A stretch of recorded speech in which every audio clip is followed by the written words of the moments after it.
राधे राधे दोस्तों, जय श्री कृष्णा। आज मैं आपके लिए कहानी लेकर आई हूँ। इस कहानी के पात्र व नाम सभी काल्पनिक है। राहुल सुबह 6 बजे उठता है तो देखता है रजनी अभी तक बिस्तर पर लेटी है। राहुल चिल्लाकर बोलता है, रजनी सुबह के 6 बज चुके हैं और तुम अभी तक उठी नहीं। रजनी धीरे से बोलती है, सिर में दर्द हो रहा है इसीलिए नहीं उठी।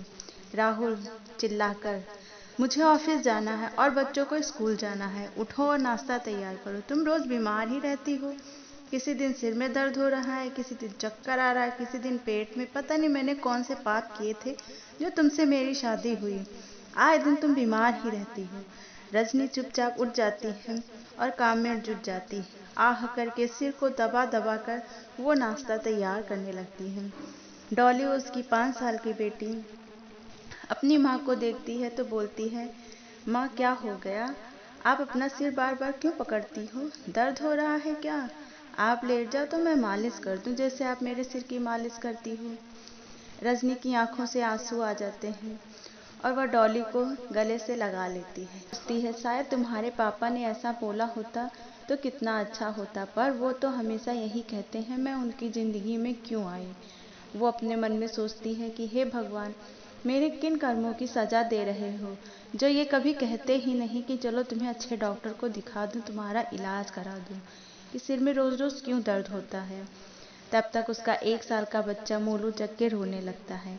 वह जल्दी से जाती है और मोलू को गोदी उठाकर दूध पिलाने लगती है और चाय में चीनी डालना भूल ही जाती है। राहुल रजनी से बोलता है, मेरा नाश्ता लेकर आओ।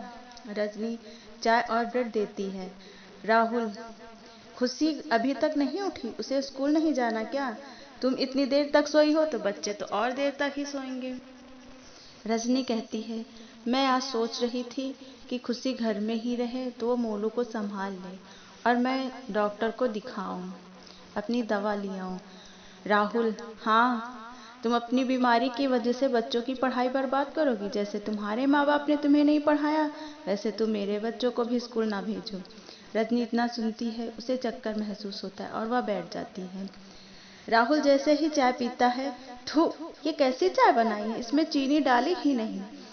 चाय का गिलास फेंक देता है और कहता है, तुम्हारा दिमाग कहाँ रहता है? चाय ऐसे बनाई जाती है, और गुस्से में ऑफिस के लिए निकल जाता है। खुशी 10 साल की लड़की उठकर आ जाती है। मम्मी पापा चले गए, आज मुझे स्कूल नहीं जाना। आज मेरी फ्रेंड के यहाँ पार्टी है, मैं वहाँ जाऊंगी। आप पापा से मत बताना। रजनी गुस्से में बोलती है, नहीं, स्कूल जाओ, पार्टी में नहीं जाना है। जैसे मैं नहीं पढ़ी वैसे तुम्हें भी बनना है क्या? कहीं घूमने नहीं जाना, चलो स्कूल जाओ। खुशी, नहीं, मैं आज स्कूल नहीं जाऊंगी। मेरी सारी फ्रेंड पार्टी में आएंगी और मैं भी पार्टी में जाऊंगी। आप मुझे कहीं नहीं जाने देते तो आप अच्छी मम्मा नहीं हो, इसीलिए तो पापा आपको डांटते हैं। खुशी मम्मी का कहना नहीं मानती है और तैयार होकर अपनी फ्रेंड के यहाँ चली जाती है। रजनी अब कुछ नहीं बोलती, बस चुपचाप अपने कमरे में चली जाती है और बैठकर रोने लगती है।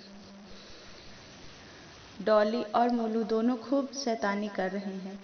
मोलू माँ के पास आता है, मम्मा मम्मा दुद्धू करता है। रजनी उसे दूध पिलाती है और सोचती है, आज तो ये मेरा इलाज नहीं करा रहे हैं, पर जब मोलू बड़ा हो जाएगा तो ये मुझे अच्छे डॉक्टर के पास ले चलेगा, तब मैं भी ठीक हो जाऊंगी। शायद मेरे अच्छे दिन मेरे मोलू लेकर आए। अपने अच्छे दिन के बारे में सोचकर खुश होती है और डॉली मोनू को सीने से लगा लेती है। डॉली मम्मा से कहती है, मम्मा मैं पढ़ने जाऊं? मम्मा कहती, जाओ।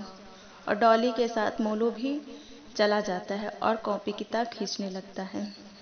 डॉली, मम्मा देखो ना, मोलू मेरी किताब फाड़ रहा है, मुझे लिखने नहीं दे रहा है। डॉली माँ के पास जाती है और मोलू की शिकायत करती है, पर माँ कुछ जवाब नहीं दे रही है। वह सोचती मम्मी सो गई है इसलिए नहीं बोल रही है। वह चुपचाप बाहर चली आती है और खेलने लगती है। आज तो मोलू ने खूब शैतानी की, कॉपी किताब में खूब लिखा और फाड़ भी दी। तब तक खुशी आ जाती है और देखती है मोलू ये क्या कर रहा है। वह गुस्से में मोलू को थप्पड़ लगा देती। मोलू रोने लगता है और माँ के पास चला जाता है और दुद्धू दुद्धू करके रोने लगता है और माँ के सीने से लगकर दूध पीने लगता है, पर अब तो दूध निकल ही नहीं रहा। वो तेज से दूध खींचता है, पर ना तो दूध आ रहा है और ना ही माँ चीख रही है कि लगता है धीरे से पी, नहीं तुझे दूध नहीं पिलाऊंगी। और मोलू वहीं माँ के पास बार बार दूध निकालने की कोशिश कर रहा, कभी हाथ से खींचता है और कभी मुंह से, पर दूध नहीं आ रहा है। खुशी डॉली से, तुम क्या कर रही थी और मेरी कॉपी किताब मोलू कैसे पा गया? डॉली, मैं पढ़ रही थी तो मोलू मेरी कॉपी खींच रहा था, मुझे पढ़ने नहीं दे रहा था, इसलिए मैंने आपका बैग उठाकर मोलू को दे दिया। उसके पास अपना बैग नहीं है ना, तो तब तक वह दीदी के बैग से काम चलाए, इसलिए मैंने आपका बैग दे दिया। और मम्मी क्या कर रही थी? आज तो पापा को आने दो, मम्मी की शिकायत करनी ही है। आज तो पापा मम्मी को मारेंगे। तुम दोनों लोगों ने घर की क्या हालत बनाई है। डॉली, मम्मी सो रही हैं। खुशी गुस्से से, आज पापा मम्मी को अच्छे से सुला देंगे। पर किसी को नहीं पता, आज माँ हमेशा के लिए अच्छी नींद सो गई है। राहुल आ जाता है और घर की दुर्दशा देखकर गुस्से से लाल हो जाता है और पूछता है, ये सब क्या है? ये गमले पौधे, ये सब किसने खराब किए? फूल किसने तोड़े? डॉली डरते हुए, मैंने और मोलू ने। राहुल, और तुम्हारी मम्मी कहाँ गई? और मोलू रो क्यों रहा है?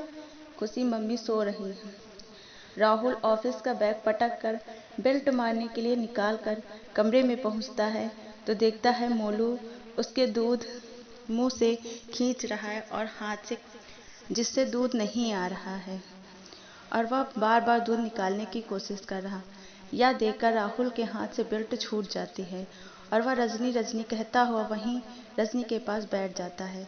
खुशी भी तेज से चिल्लाने लगती है, मम्मी मम्मी, हाँ ये क्या हो गया? तीनों बच्चे बैठकर और राहुल तीनों लोग रोने लगते हैं। रोना सुनकर सारे पड़ोसी इकट्ठा हो जाते हैं और एक दूसरे से कानाफूसी करने लगते हैं। कहते अगर रजनी का इलाज कराया होता तो वो ठीक हो जाती और अपने छोटे बच्चों को संभालती। अब इन बच्चों को कौन देखेगा? मोलू तो अभी दूध पीता था, उसे कौन संभालेगा? इन बच्चों की जिंदगी तो बर्बाद हो गई। अब राहुल घर को देखेगा या ऑफिस देखेगा?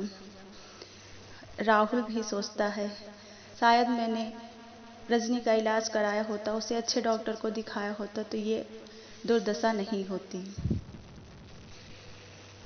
और हमें रोना नहीं पड़ता। इसी जगह से कहानी समाप्त हुई। इस कहानी से हम आपको ये बताना चाहते हैं, पत्नी कैसी भी हो, पढ़ी लिखी हो, अनपढ़ हो, हमें उसकी इज्जत करनी चाहिए। अगर पति पत्नी की इज्जत करता है तो उसकी सभी घर में इज्जत करते हैं और अगर पति पत्नी की इज्जत नहीं करता तो उसकी इज्जत कोई भी नहीं करता है। और 50% लोगों के घर में ऐसा होता है कि बीमारी पर उसे ताने ही मिलते हैं। अगर बीमारी है तो उसका इलाज कराना चाहिए, ताना नहीं देना चाहिए, क्योंकि बीमारी कोई अपने घर से, अपने जन्म से नहीं लेकर आया, वो तो यहीं पर मिली है और किसके कर्म में क्या लिखा है ये तो भगवान ही जाने। अपने हाथ में बीमारी नहीं है।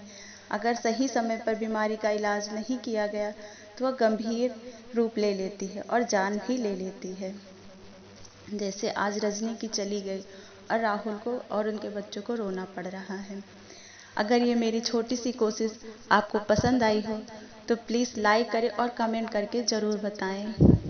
और अगर आपने मेरा चैनल अभी तक सब्सक्राइब नहीं किया है तो प्लीज़ मेरा चैनल सब्सक्राइब करें। राधे राधे।